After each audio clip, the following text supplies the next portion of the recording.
Assalamualaikum warahmatullahi wabarakatuh. Ya, pada hari ini saya akan melanjutkan materi sistem mikroprosesor. Namun materi ini tidak masuk ke dalam UTS, tapi nanti masuk ke dalam ujian akhir semester ya untuk materi ini.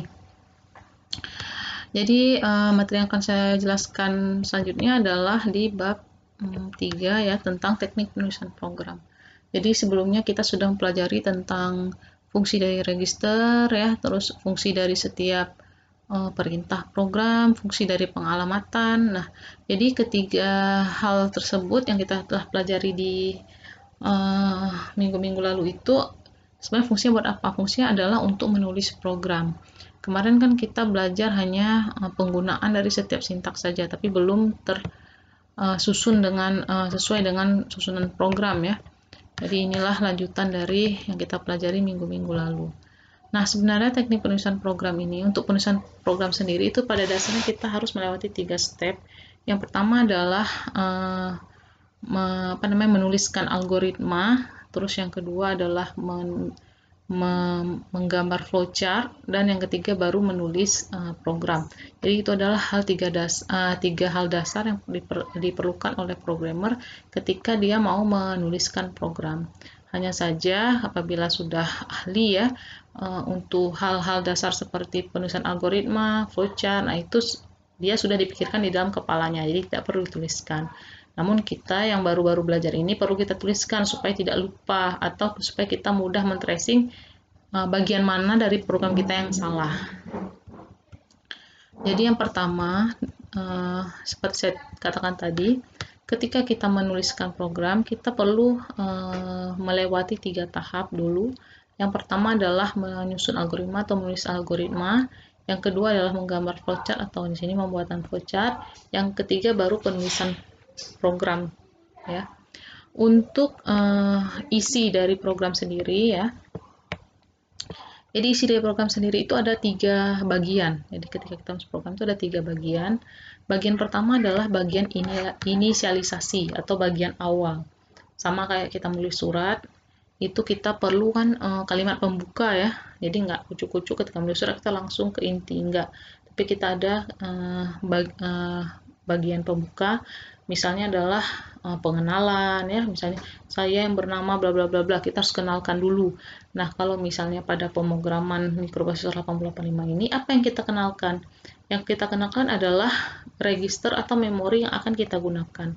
Kalau misalnya di sini ya, inisialisasi yaitu baris-baris program yang berfungsi untuk mempersiapkan segala register dan memori yang akan kita gunakan. Jadi kita kenalkan register dan memori yang akan kita gunakan di dalam program tersebut. Nah, itu adalah bagian dari inisialisasi.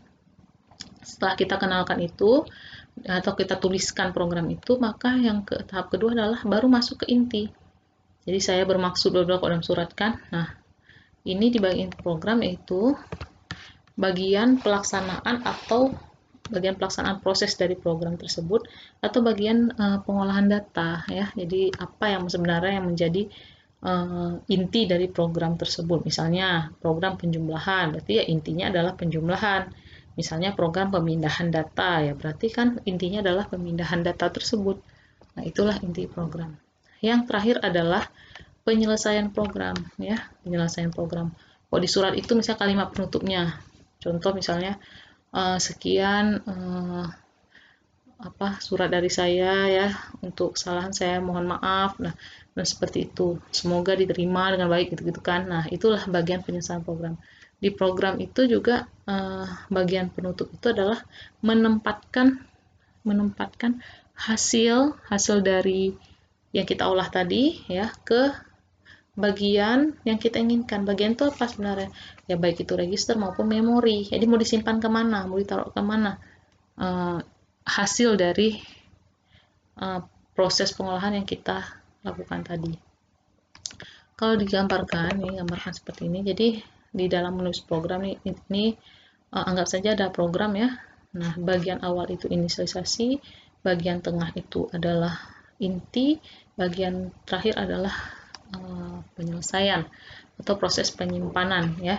Jadi juga berurutan ya, jangan inti dulu baru pengenalan atau misalnya penutup dulu baru inti program enggak ya. Jadi kalau surat kan juga gitu ya, harus beraturan dia. Inisialisasi dulu, baru inti, baru masuk ke penyelesaian. Jadi supaya programnya rapi dan mudah di tracing kalau terjadi kesalahan. Itu sebenarnya fungsi dari menuliskan algoritma yang baik. Nah, selanjutnya kita masuk ke tahap pembuatan algoritma. Contoh ya. Jadi tahap pertama dalam menyusun suatu program itu adalah pembuatan algoritma. Contoh misalnya kalian disuruh membuat suatu program untuk menjumlahkan data dengan ukuran datanya adalah 8 bit ya atau 2 digit heksa dan dia mintanya dia secara desimal.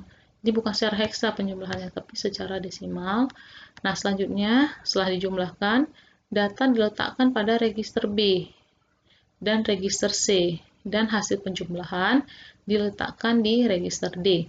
Jadi ketika kita menjumlahkan, nah data itu tuh harus posisinya ada di register B dan di register C. Hasil penjumlahan diletakkan di register D. Nah, seperti itu dia maunya ya. Nah, sekarang tugas kita membuat algoritma. Yang pertama, ingat, yang pertama adalah bagian inisialisasi. Artinya kita mengenalkan register-register yang kita gunakan ya kan. Nah, cara mengenalkan gimana? Mengisi register B yang ini dan register C dengan data yang akan kita jumlahkan. Berarti kita harus mengisi data ke register B dan register C di sini. Yang selanjutnya, setelah kita isi datanya, kan tidak bisa ya kita jumlahkan dari register B dengan register C. Di dalam sintaks itu nggak ada proses penjumlahan register B dengan register C.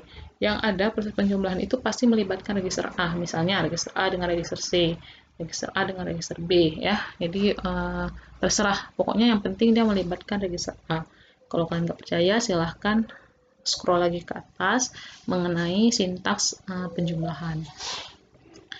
Nah, karena dimintanya harus register B dan register C, maka kita wajib menuliskan ini dulu. Baru di sini proses kedua itu memindahkan isi register B ke register A. Jadi di sini pada contoh ini data dari register B dipindahkan ke register A. Nah, boleh nggak kalau saya memindahkan isi register C saja ke register A, nggak mau yang register B?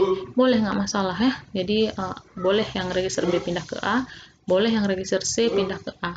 Karena kan proses penjumlahan walaupun terbalik kan nggak masalah ya. Misalnya 2 tambah 3 itu sama aja dengan 3 tambah 2, itu nggak masalah. Beda dengan pengurangan. Jadi proses pemindahannya boleh dari register mana saja. Yang penting pindahkan dia ke register A. Oke, setelah dipindahkan register A, berarti kan nilai di register B itu kan sama dengan register A, ya. Selanjutnya itu proses penjumlahan, ya, bisa kita jumlahkan. Menjumlahkan isi register A yang ini dengan register C, ya. Jadi udah selesai. Ini yang di atas ini namanya inisialisasi. Yang ini adalah inti program, menjumlahkan register A dengan register C. Sudah dapat hasilnya. Selanjutnya adalah mengubah hasil ke bentuk desimal. Karena di soal kan diminta ya setelah jumlahkan dia maunya dalam bentuk desimal. Nah, maka inti program kedua adalah mengubah hasilnya ke bentuk desimal. Selanjutnya adalah ketika sudah selesai inti programnya. Nah, proses selanjutnya adalah proses penyelesaian, yaitu menyimpan. Jadi kita letakkan di sini, mintakan hasil penjumlahan diletakkan di register D. Berarti hasil ini, jadi hasil penjumlahan dan nomor 3 dan nomor 4 itu kan ada di register A ya. Jadi setiap proses aritmatika ya itu semuanya ada di register A. Maka kita pindahkan atau kita simpan dia hasilnya ke register D karena maunya dia di register D. Oke, selesai. Nah, jadi ini adalah algoritma dari program. Nah, algoritma ini intinya ketika kita membuat algoritma, pastikan dulu bahwa algoritma yang kita tuliskan ini sesuai dengan kaidah atau sintaks yang kita punya. Jadi sintaks-sintaks yang saya berikan contoh minggu-minggu lalu itu, nah itu harus ada di dalam algoritma. Tidak boleh kita membuat algoritma tapi nggak ada sintaksnya. Ya, selanjutnya adalah kata-kata yang kita gunakan. Nah, kata-kata yang kita gunakan itu sesuaikan saja dengan kata-kata kita sendiri atau kata-kata yang kita pahami. Jadi tidak perlu sampai copy paste kata-kata yang ada di buku. Tidak. Jadi algoritma itu adalah bahasa dari si programmer. Jadi kalimat ya, boleh bahasanya boleh seperti apa saja. Yang penting maksudnya itu sesuai ya. Tidak perlu. Nah, di setiap satu step ini ya, kalau bisa itu satu penyelesaian. Jadi jangan misalnya mengisi dan memindahkan, nah jangan seperti itu, agak sulit nanti kita dalam menerjemahkan ke dalam flowchart. Jadi lebih baik satu step ini, satu tahap ini ada satu buah persamaan